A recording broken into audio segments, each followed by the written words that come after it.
Breaking from Tuesday's video format, for today I'm only going to be discussing the universe of The Division. And as we start this one off, I wanted to drop a term and a definition on you, which I will apply later on in this video. Now the term is obsolescence, and the definition is as follows: the process of becoming obsolete or outdated and no longer used. By the way, plus 10 points if you can figure which Division game I will apply this one to. What's going on, everybody? Welcome back to the channel. It's LtBuzzLitebeer, and I wanted to jump around the universe of The Division. You know, briefly taking a look at the latest from the franchise I have enjoyed since 2016. But before we dive into this one, if you like what you see, please take a moment to smash that big, beautiful subscribe button. And while you're at it, take a few seconds more to ring the bell to receive all my future upload notifications. Let's get this one going.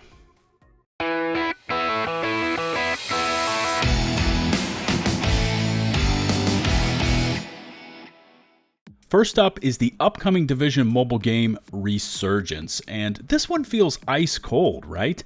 It came out of the block sprinting like a racehorse on crack, but I honestly haven't seen or heard much from this one in months. Now, their social media team was all over Twitter, answering questions and in general trying to hype up this new IP, but I don't remember the last time I saw any significant presence from their team since the game was initially first announced.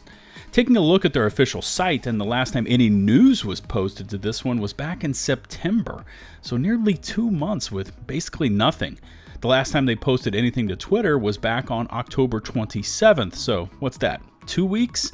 This little snippet was from their Dark Zone trailer they first showcased during the UB Forward event, revealing very little. We know that the team has conducted a closed alpha test for EU players only, and they have been attempting to bring new players into the game via a beta sign-up, but this one is oddly very quiet, which stands out in stark contrast to their initial announcement hype splash. Switching gears over to the Division Heartland, and you know, I could pretty much copy and paste what I said about Resurgence over to this upcoming Division title. But Heartland has been on Division players' radar for far longer than the mobile title, and for me, this one stands out as a bit of an enigma. They post links for signups for closed beta tests, they have the tests, players' general impressions are positive, and then just nothing. Redstorm has pretty much maintained a stance of staying radio dark, and we know that the entire Division universe has united under one social media umbrella. Now, looking over Redstorm's Twitter account, and all you can find that even mentions Heartland are, like I said, these tweets advertising closed beta signups. Now, just taking a 30,000-foot view of the overall Division landscape, with Resurgence in hiding and the Division 2 in its current state, there is no better time than now, hell, even yesterday, for Heartland to burst onto the scene. In its latest earnings call, Ubisoft again touted the Division franchise as one of its core pillars of success, along with Rainbow Six and Assassin's Creed. And the way the gaming landscape looks right now, if Heartland were to launch before year's end, it could do worlds of good to prop up the title and keep the gamer base engaged. The OG Division game continues to do its thing, these days largely in the background, but that's not to say it isn't doing well. Survival continues to be a stalwart example of an extraction battle royale, survival royale. I honestly don't know what you call this game mode.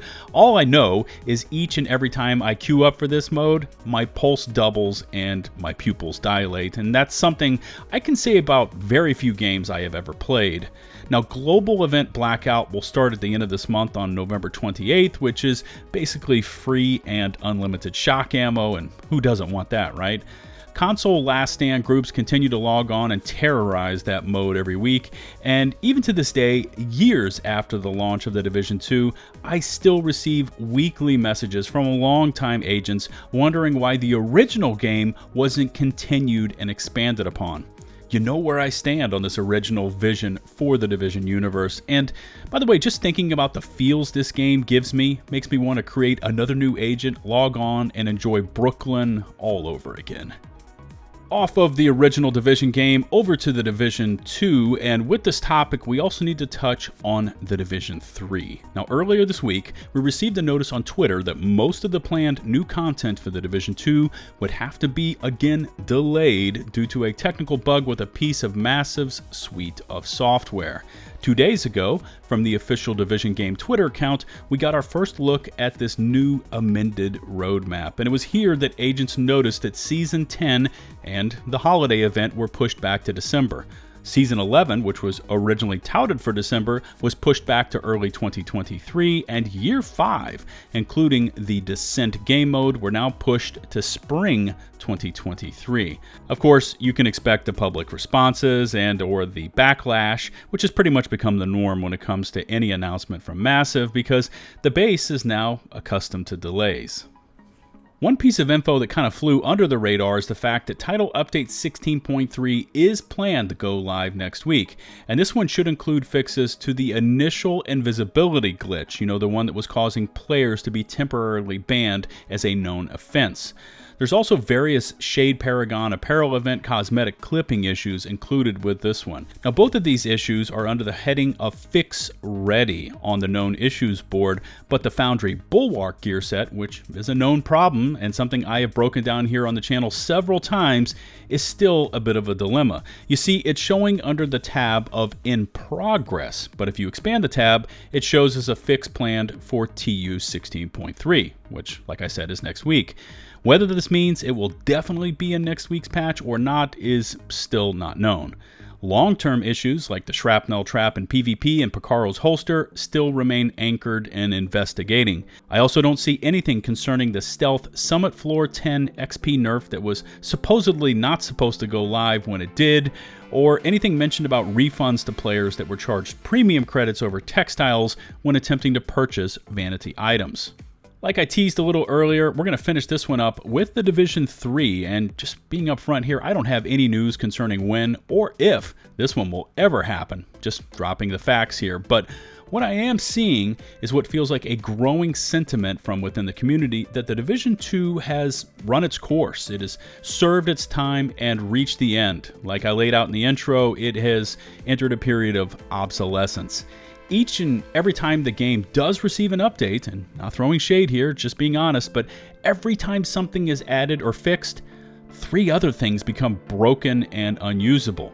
There is obviously something within the game code that this new dev team has still not been able to come to grips with, and we've seen it time and time again. New update goes live, rifle damage on assault rifles. New update goes live, Bulwark breaks the entire damn PvP experience. New update goes live, PC crashing issues make the game unplayable, etc., etc.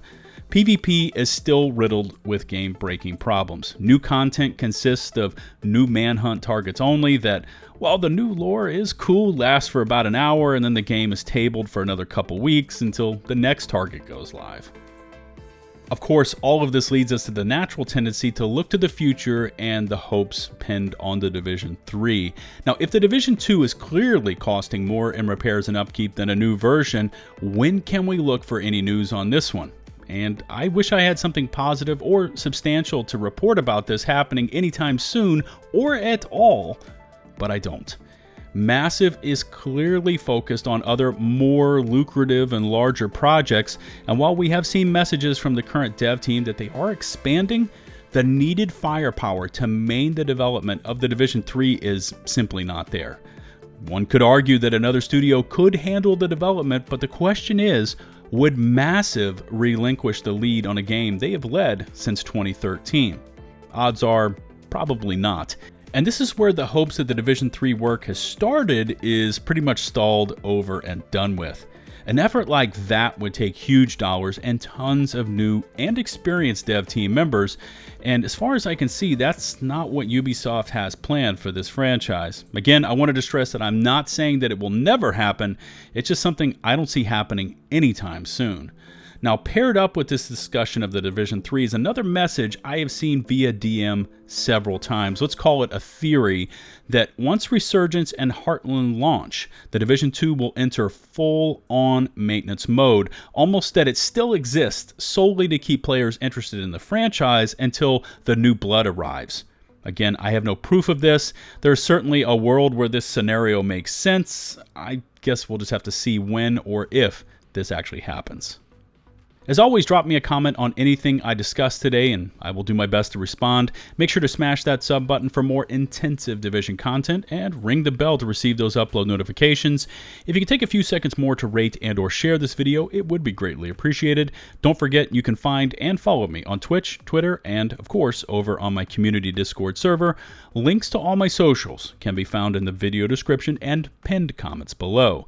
Until the next one, this is LtBuzzLitebeer, signing off.